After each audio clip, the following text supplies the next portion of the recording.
Well, so probably the first thing then, just for the film, is just if you introduce the book and what was the exact topic that you'd written about. Okay, the book is called Alignment, The Secret to Getting Your Sales and Marketing Teams Working Together.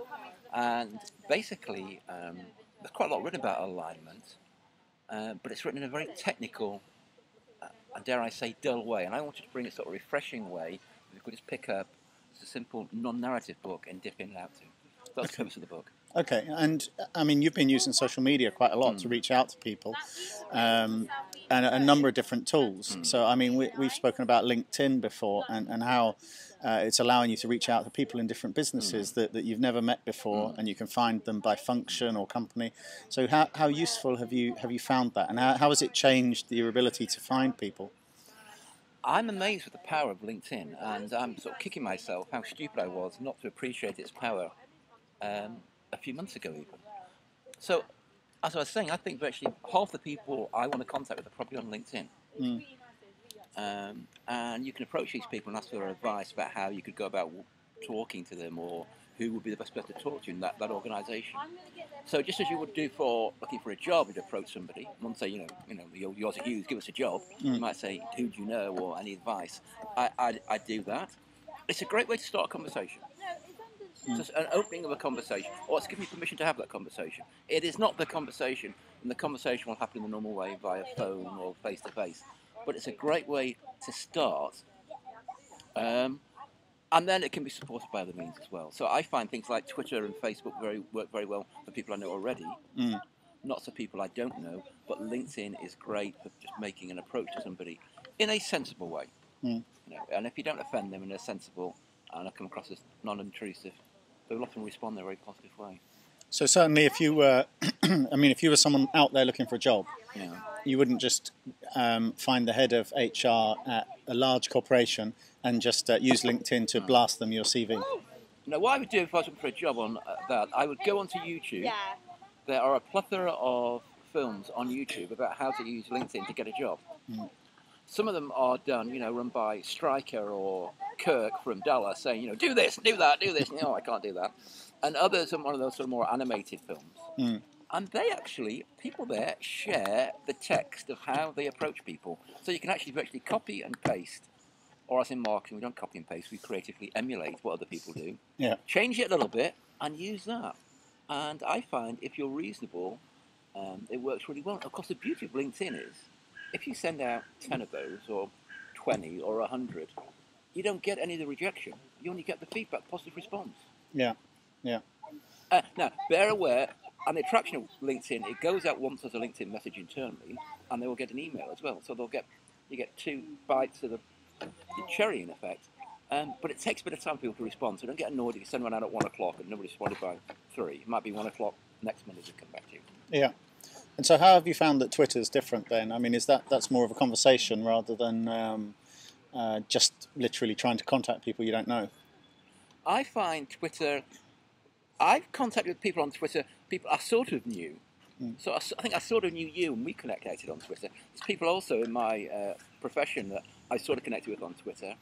And that's worked well, but I don't know, what did somebody describe Twitter as the other day? It's like walking down the street shouting out what you're doing all the time, isn't it? Somebody described it like that. So my view of Twitter goes up and down a lot of the time, depending on what's going on. So you're a bit cynical of it at the moment then? Yeah, well, maybe it's like all these things, what are they? I can't get my head around them. Then you get your head around them, then you fall in love with them, then you fall out of love with them, or whatever in that sense. So I'm a bit, I don't know. And a lot of the functionality of Twitter has now been incorporated into Facebook and to LinkedIn. So maybe its uniqueness is less there.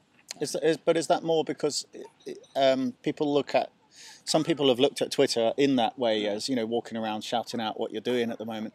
But then at the same time, it also allows you to sit on top of all those people shouting and to quite effectively search and find out what people are up to, topics or companies people are talking about. So it does allow for some sort of sentiment analysis, I guess.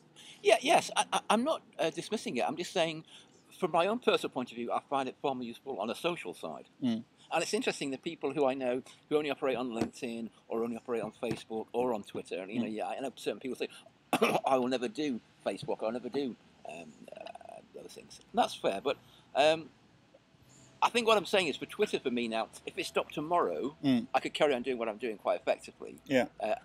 On other platforms. Is that because has Facebook professionalized a lot more recently then? I mean, or does Facebook feel like a more of a robust platform rather than, I mean, previously when it was just you were forever getting invitations to give people farmhouses and stuff like that. Okay, I never did that. I don't know. I just find that the people who I connect with a lot more, say, socially, are on Facebook. You know, so real friends, shall we say, rather than virtual friends, are on Facebook. Whereas I think I have a lot of virtual connections on Twitter. Yeah. In that sense, so it's quite handy, you know, if you're doing something, or you know, in many ways, and it connects with other things. But it's just on my only personal preference. I would put sort of LinkedIn, Facebook, Twitter third at the moment. That's my. And so is that applicable then? I mean, especially for, say, a smaller business, an SME, you know, in terms of them trying to reach out and find ways to drum up business. I mean, you'd say LinkedIn is definitely the most useful tool. Well, no, I'd have thought if you were a traditional B2C company, you know, we're here, you know, at a cafe here in glorious Walpole Park, and it is summer in England, folks, you know, that's hard to believe that. It's a great place for them to use Twitter or Facebook and talk about promotions, or, you know, we've got fish and chips on a Friday or chili con carne on a Saturday. That'd be an ideal way. And this place probably would not suit LinkedIn at all. Yeah. Okay. So I would say for small, you know, local, and you could argue every business is local businesses, then Twitter and Facebook are ideal. Yeah. In fact, I was encouraging my hairdresser to use Twitter and Facebook and all those sorts of things. But, so, well, you can imagine, say, for a cafe or a hairdresser, they could use Twitter to build up a community of local customers, and then do things like send out a special offer. Yeah. If you come to have your hair cut in the next 2 hours, there's 20% off. So that kind of thing. Oh, we've got a free promotion. We'll give you this, you know, shampoo, you know, or conditioner, or whatever other people use. And so I think there's lots of promotions you can do in that way. But how then does the smaller business? I suppose. Would they find LinkedIn of any use, or is LinkedIn a much more sort of corporate entity then? I think LinkedIn is much more corporate and deemed much more, you know, professional. In that sense, whatever professional means. But I think with the advent of the groups getting much more dynamic now, and the discussions, it's opened up somewhat. But certainly, you know, if you're looking for introduction into a traditional, you know, FTSE 100 company or a corporate, I would encourage you to try the LinkedIn approach. Yeah. Rather than Facebook. And do you think that any of the very specialised niche networks have really taken off at all? I mean, there was a time a while ago when people predicted that you know, we would have different social networks for every type of industry, and it seems that none of that has really worked or taken off. It's like you've actually got to have the scale to be able to find everybody that you're potentially working with. Well, I'd have thought so, because the challenge is, you know, you hear things coming up and you think, should I give that a try? Should I invest in that? So I think once people have invested in getting familiar with a platform, I think they'd rather stick with that rather than go to something new. So it almost seems like, I mean, now Facebook's got over 500 million people.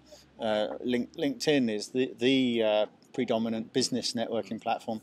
It seems like, you know, they've become the personal and public platforms of choice. It's like Amazon, isn't it? If you're looking for a book, you know, I'm sure there's lots of other online retailers apart from Amazon, but that's where you tend to go, isn't it? You know, you're familiar with it, you know how it works, so you go there. Yeah. Okay. That's what I see. So I think, you know, we are creatures of habit.